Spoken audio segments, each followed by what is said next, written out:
Girls LLC.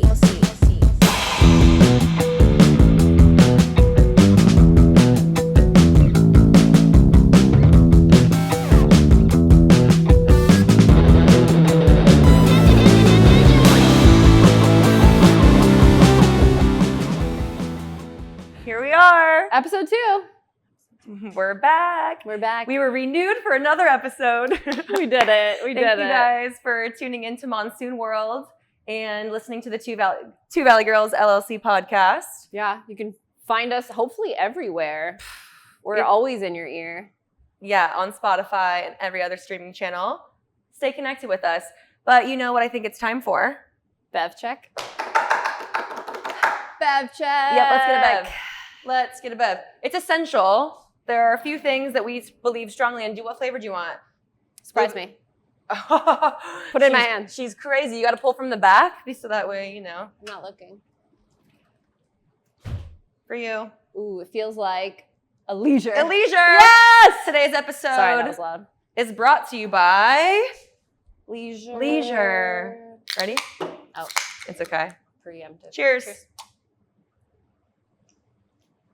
Tell the people what leisure is, Mish. No bubbles, just vibes. It's a hydration beverage. It's kind of, I like to say like Gatorade, but like so much better. It's full of magnesium, vitamins. It's literally a cure-all for anything. If you're hungover, if you're working out, if you're a human being that's mostly made up of water, as we all are. If you're an alien, this might not be your beverage. But for humans, best thing ever. We drink them all the time. Yeah. We drink probably like 2 to 3 leisures a day. I have 2 open right now. Like That's not a lie. She does.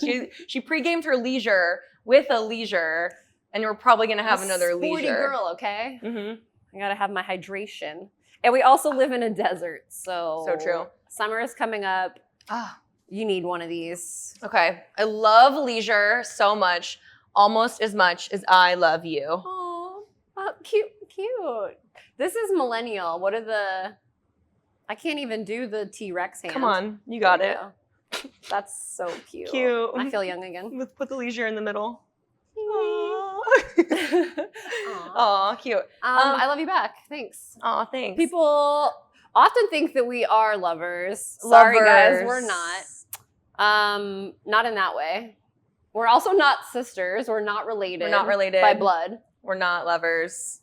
But we have known each other for like 12 years now. We've been saying over 10 years for many years. Yeah. So 12. We do the math. I don't like to. What, 2012? Girl 2013 math. we met? Yeah. So you guys do that math. That's how long we've known each other. And we met both working in coffee. Yeah. We've really gone from one beverage to many. Yeah. We've opened our beverage. We're kind of connoisseurs. Yeah. I mean, right. I don't want to say I'm the beverage queen, but like I've stayed in beverage in every sense of beverages along the way. Yeah, so we started in coffee, and then like that was working in the same shop together, becoming friends, hanging out. We were working closely together for a few years, and I remember when you pulled me back into our little tiny office where we were working, and you were like, I'm leaving and I'm starting my own coffee truck. And I was like, oh, that's badass. Hell yeah, get out of here, sister. I was ready to, break free from the man. Even though where we worked wasn't really the man. Just like larger owned companies, you know, like I wanted to really have feet on the ground, start something for myself, start something new, and had no idea like how impactful that would be to this like whole entrepreneurial journey that I've been in. But it's been, so much fun. I would never go back. And I feel like now that I've brought you to the dark side, you'd never go back either. Yeah. Watching you do Early Bird and watching you like operate your mobile coffee truck and being a customer of yours and being able to support you in that way was so cool. And it's funny though, even when that was happening, I never thought that we would be doing this together. No. It makes total sense now.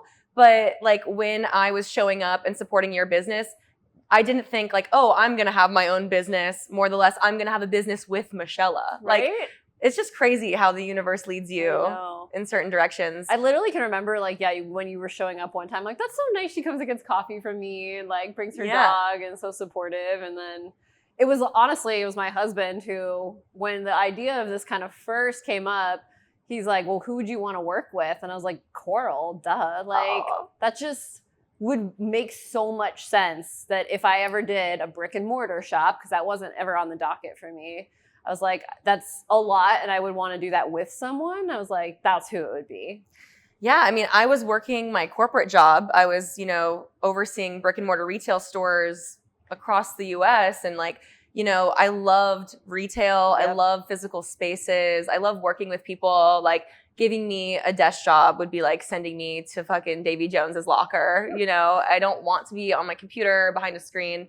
COVID changed everything for everybody. And for a lot of us, like, it changed the scope in which we worked. I mean, your business was like saving people, like worked. In the sense of like giving them this opportunity to get out of their house and go outdoors to a park where there was like safe enough distance to be able to enjoy luxury, like a cup of coffee, which was one of the reasons why I like continued to show up. I was working my corporate job. COVID changed things and Zoom, like we were like all feeling a little bit like uninspired and restless and like, what are we going to do? Like, what is within our control? We felt so out of control with everything. And it wasn't until you hit me up one random day being like, I have this idea. I'd love to chat with you about it. Summer 21. No. Summer 2020. 2020, yeah. So right. COVID was like alive. We were all stuck inside. I wasn't traveling for work anymore, and I was like on house arrest. So we talk about the idea, summer 2020. And then like get inspired, but really just kind of like the idea goes dormant for a while. Yeah. Until almost like the new year, 2021, the very start of 2021. You drove by a space. Yeah. And we're like, hey, remember that market idea? Like, sent me a picture of this space. I was like, oh. You're still thinking about that? I was. I honestly like forgot about it. I just saw this location, which is like so like not even close to what we have now in a way, but it just inspired me to be like, I could see this. I started to actually visualize what it could be. And I know from that point on, we met every Monday at 4 p.m. at the shop in Tempe, which is a brewery. Yep. And we had a beer or multiple. We brought notebooks and we just talked about like, if we were to do something, what would it be? If we were to open a store, what would it have? If we were to create our like love language as a physical representation, what things would it have? And we didn't try to like make sense of it. We just like brain dumped it all. Just like, I like calling it unicorn brainstorming. Cause like, literally like get weird with it. Like what would it have? Like go all out. That was the most fun time. Like it really was. Dreaming about it. And then, I mean, that was about 2 months of Monday meetings. And we really kind of like, well, we have an outline of a business plan, essentially. Like we're ready if we want to do it. Do we really want to do it? And what does that mean for us? Like kind of big conversation because entrepreneurship is not easy. And we also knew we didn't have funding and we weren't necessarily looking for funding. So this was going to take a lot of effort and sweat equity. So that was an honest conversation about like, okay, I'm going to like stop my coffee business, sell my trailer, and like go all in on this. And I was asking you to quit your corporate job. Yeah, that was major. Major. I remember being like, dude, I cannot believe Misch is like gonna put like early bird on pause to do this with me. I thought like, that was crazy. You were gonna quit your job. I was like, shit, I better start working. Girl's gonna quit her job, like her real job. I already worked for myself, so it wasn't as crazy for me. Yeah, it was time. Like it was time. We were ready to do it. So much so I was like, she's gonna be great. Like it's gonna be it's gonna work. Dude, like I grew up with two parents who were like self-employed entrepreneurs. And I think because of that and like how like harsh that reality can be, like it was never in my like line of sight. I was like, I'm going to have like a comfy job where like, I can travel and like work in a cool office that has like a coffee bar. I didn't think like I should own a coffee bar, like or a cool place that has a couch and like coffee. I don't know. It's just crazy. Like once I saw that vision though with you, it was like I couldn't unsee it and we had to see it through. It was like people were like, that's so crazy. You're going into business with like a friend. Yeah. Aren't you afraid? And it's like, couldn't you be afraid of anything? Like people love to say that about corporate jobs too. Like, oh, you're gonna, like leave the security. I was like, corporate jobs are going to replace you in a heartbeat. Like you don't have any security there. They're ready to let you go and get somebody else to fill that position quicker than you want to think. Bet on yourself. Yeah, bet on yourself, because you do that, you have to win, essentially. So true. Feel good with Sunday Goods. Visit any of their locations valley-wide and use the code MONSOON for a discount at checkout. Thanks for listening to the Two Valley Girls LLC podcast. Now back to the show.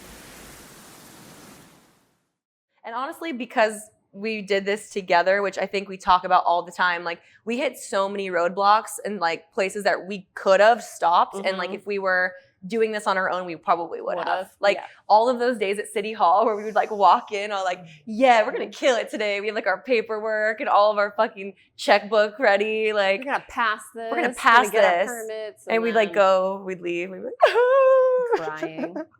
We have to spend another $2,000 and like fucking, they were always electrical asking us. They're like, so close. Just kidding. Do this now. It's going to take 8 more weeks and this much more money. And I understand why so many people aren't going to make it to opening a brick and mortar business if they don't have the resources or just truly the people around them to support them. Yep. Like there's no how to open a brick and mortar for dummies easy thing to understand because every business is different. Yep. We, mentioned we had to like redo our occupancy and we had to like, do all of these like architectural plans that it's like, thank God for our friends, dude, and our family who helped us every step of the way, save money, calling in a favor. Yeah, absolutely.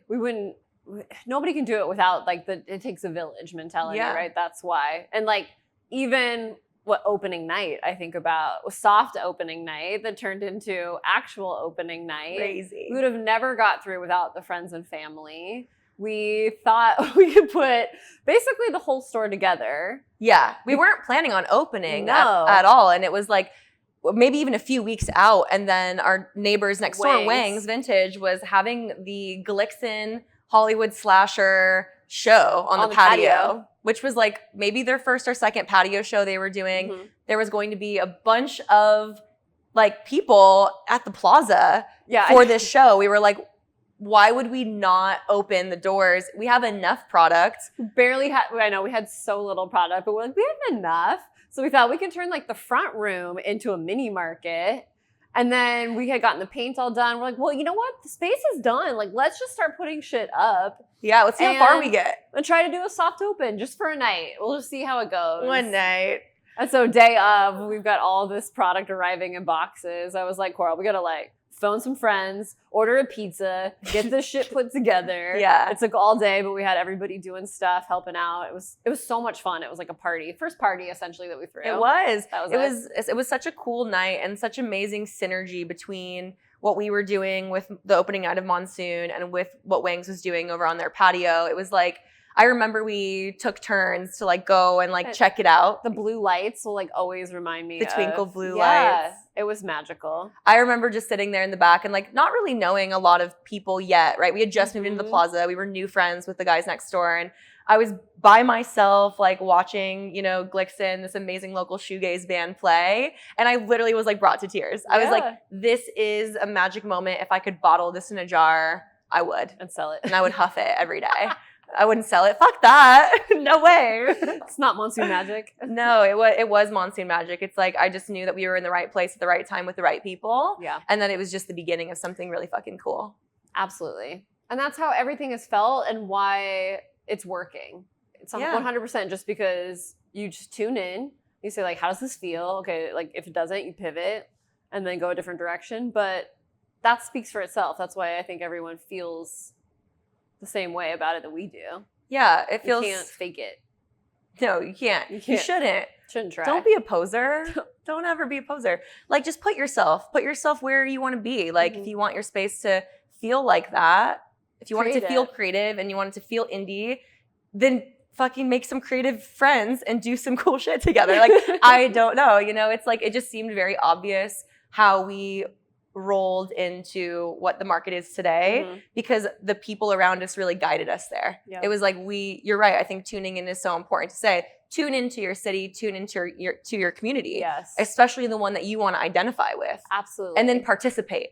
Like, we're show so up. big on showing up. Yeah. Yeah, like if I don't see you around, you know, you're just not top of mind. You're not like within my universe, you know. Get out from behind Instagram, which a lot of people, you know, see Monsoon online and like connect with us that way. So grateful that we like can have a following, but in reality, like we know that this is the only way Monsoon really thrives. We don't really get to like bring the market to many people outside of the physical space. Right. It's a limitation. I'm glad it translates that way on social media and people feel it. Yeah. But it does make me sad when people say like, oh, I've been following you on social media, but I've never been to the market. I'm like, come to the market, dude. Like, I'll make you feel so good if you come into the market. Like, I'm gonna get your leisure. I want to know who you are. Yeah. What's up? Like, what's going on? What's up with Sit the on usernames, the you know? what's up with the usernames, man? We need IRL. IRL. Market is all about IRL. Yeah. Like, that's why we don't have an online store either. No. You got to come in to shop. Or second location, bro. What do we say to, are you going to open a second second location? Let me grab something for the people who say we need a second location. No. We're not opening a second location, dude. Ever. I think it's like so special to have a standalone brick and mortar like institution. There's like a respect about it, I think, you know? Absolutely. I've always felt that way about the few places in Phoenix that have been like locally owned, especially female locally owned little shops, you know? Francis Boutique, shout out. Like that's an OG place. And it would be like diluting it if you made multiple of them. Possibly, What do you say about everyone's, like we don't want to make a second shop because everyone's favorite Italian deli is only one shop. When you take me to your favorite Italian deli, you take me to that one location of that place that's been there for 40 years, you know? And every neighborhood has their own, and like that's cool. They should, you know? Because like I don't need to go all the way across town for, you know, some salami always. No way. I just think like I could, but the idea that you have to expand your footprint in order to grow your brand and reach more people just is not always the case. That is one route, yes. But I think that if you are operating within a certain set of constraints, which I think discipline, whoa, did I just say, I'm sorry. Who are you? Did I just say discipline is cool? Who the fuck? That's nuts. I like to have like a lot of free thinking and open room ahead of us. That's and I kind of think that by doing only one location, it allows us to be more like fun. It allows us to be more wacky and weird. Like if we had, you know, more locations, we would be focused on operating these more locations. We wouldn't get to do all of the fun stuff that like keeps us inspired, keeps us connected. I think that stuff is like way important. Agreed. And it keeps fueling us personally and the city of Phoenix. All of the events that we throw, the collaborations, like the drag shows and the all takeovers. Of that, the takeovers. Yeah. It helps more actually, not just for us, but for everyone to do those things versus opening a second location. Yeah, like let's go throw a party at like Gracie's or Central or the Wayward, and like you always say like take our customer's hand and like bring them somewhere in our community, maybe somewhere they've never been. And we've heard that time and time again. Like the people, when we throw takeovers or parties somewhere, people are like, I've never been here before. And it's like, what? Guys, like if you can, like let's get outside of like our hubs and tap into these businesses that operate in like a very intimate way, not only with like their customers, but with each other. Yes. Like we've got a close network of homies that we do business with and that we collaborate with.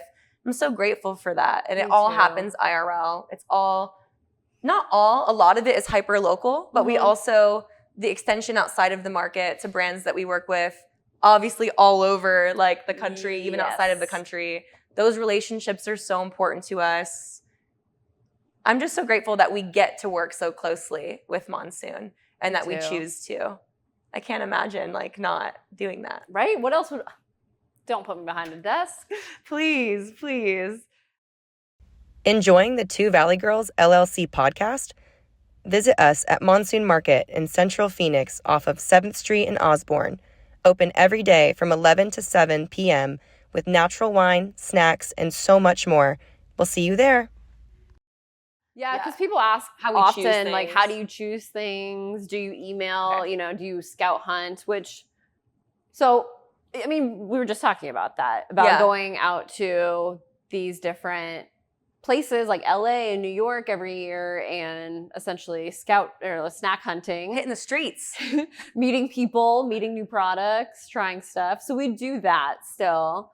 But when we first started, do you remember we were like, we don't really have, I don't even think we had a logo yet, dude. We had just made our Gmail. This was like hello@Monsoon Market. And we started emailing all of like our wish list brands, big and small, being like, hey, we're opening up a market. We didn't have like a fancy fucking pitch deck. They're like, show us pictures of your space. We're like, not yet, dude. Wait. Literally us and just the fridges. Like we were like, we have nothing else to show you. And like it's getting built. Don't worry. And we were like, oh, by the way, also, can we have some free samples? We're really ballsy. Actually. We did. We were just like, what are they going to say no? And it's funny because a few of those brands, not naming names, who might have said no in the beginning, after Monsoon got open and was like popping for like a few months, they were like, hey, actually things have changed. We're accepting new wholesale accounts again. And like, that's cool because, you know, people do care a lot about their brands and they need to trust that you're going to represent them well, which we do not take lightly. Like, absolutely, we want to be ride or dies for who we work with. And because of that now, I'm grateful that we have brands who come to us and are like, I really want my product to be in Monsoon Market. Like it fits the vibe. Your shop is really cool. Like it's amazing to get those emails every week from vendors and then get to try all these good things, you know, like none of this comes in here without us trying it. Everything is taken into consideration. Yeah. Like who's making it, what's, you know, in it, how's it taste, and what does the packaging look like? Yeah. It's important for us to be hitting on all marks of like, is it visually interesting? Does it taste good? Do we like the people who are behind it? Or, you know, also, is it like something that we need? We always are like, that's true. We love specialty markets, but like how many like adaptogenic CBD beverages does one place need in the fridge at a time? You know? Yeah. Or how many different things does one beverage need to be doing? Oh, fucking the over like how am I supposed to feel at the end of this? You got CBD and ashwagandha and caffeine and it's like, bro. Yeah. It's crazy. But I think like the way that we've spent so much time curating our partnerships have been so intentional and so rewarding. And now like working with brands like Leisure pretty much since their like start all the way till now, a few years in. And the fact that we get to call them friends of ours and spend quality time with the founders is like, that's kind of why we do business. And the market has always been and will continue to be a showcase and a destination for discovery. Putting people on. Yeah. We always say that about everything. Like, it starts with the product. That was the first thing. Yeah. Put people on to cool products. Like, cool beverages, cool snacks. Yeah. Cool bong plushies. But then it got bigger, and that's where it's like, okay, you got to put people on to Phoenix. Like, Phoenix is cool. And that's putting people in Phoenix onto Phoenix because like there's tourists, but there's also so many people who are just moving here and like they're looking for the cool shit. And so again, participating, well, we got to make the cool shit. And you guys got to help us make the cool shit. And then you got to show up when cool shit's happening, you know, if you can, but like tap in to like what's going on, because if we want to see and think of Phoenix as this like, you know, hub. Young, creative, city that it is. It could be so many things. It is so many things, but it's like, it's really hard to sum up into one sentence, just like the market, honestly. We don't need to try it and sum it up, though. No. Like, can we just feel it? That's why you have to come in. Just come in to Phoenix and then come into Monsoon Market. Yeah. And then we'll send you to all the other places where you can go to feel literally great. Write it down on like a sticky note. Like we've talked all about making this list of cool places, but we're like, whatever, like feel it out. I'm like, are you looking for a restaurant? I literally tell people all the time, like, just DM the Monsoon account, which you're answering most of the time. I got you. I'll curate a list just for you. This is not like a universal standard experience. Concierge of Phoenix and a little bit of a liaison. Oh, a liaison. Leisure liaison. We're like leisure influencers big time. Leisure. So. Yeah. Thank you for providing these delicious bevies. Yeah. Shout out to Leisure for sponsoring today's episode. And thanks for tuning in to episode 2. I can't believe it. The Two Valley Girls LLC podcast. Just us today. No special guests, but stay tuned. Next week, we might. Who knows? Have a really cool guest.